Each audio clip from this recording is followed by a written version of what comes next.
People like to think that schools are emotion-free zones and you just come there and you're very rational. And of course that's not the case, because people aren't like that.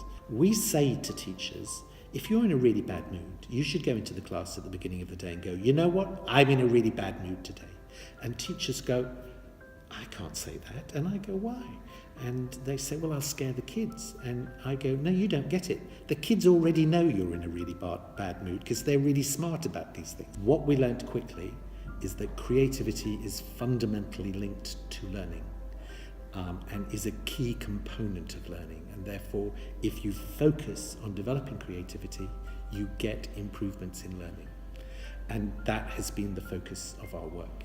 We have found from our research, and it's confirmed by research in other programs, that young people learn best when they are physically, socially, emotionally, and intellectually stimulated and engaged. And the essence of designing good lessons is to make sure that you have covered all those things. So if you want to bring creativity in the classroom, you have to have a definition of creativity. And we work with the creative habits of mind. There are 5 creative habits of mind, which are being curious, being persistent, being imaginative, being disciplined, and being collaborative.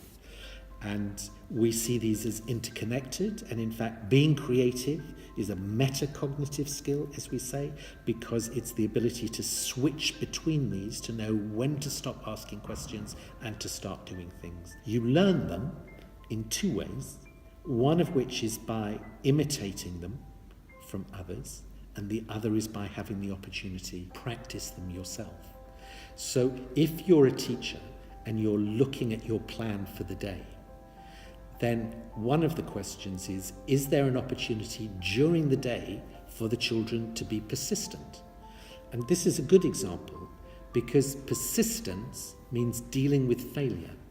And teachers very rarely let pupils fail. And yet when you ask teachers what's the best learning experience, they always say failing.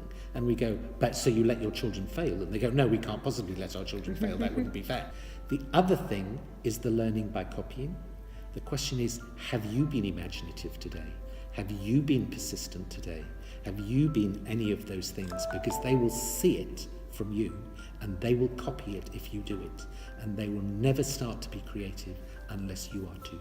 Learning is a profoundly creative process in which children are interpreting and reimagining everything you say, every minute that you're saying it, in amazing ways. And some of them are good and some of them are not good because they reimagine it completely wrongly from what you meant. What's really important, and this is an important movement in education, is making learning visible. All the time you should be thinking of ways of getting them to be able to represent back to you what it is they've learned. And if you give these opportunities to children, explain something, now get into a group, draw what I just said, perform just what I said, then you will find out quickly how much of that's going in, and then you can have the conversation to fix it if it's not right. But you have to make their learning visible. And if they're just sitting there staring at you, I can guarantee they're not learning, but also that translation process back to you isn't happening, and there's no way you're going to fix it if it's not right.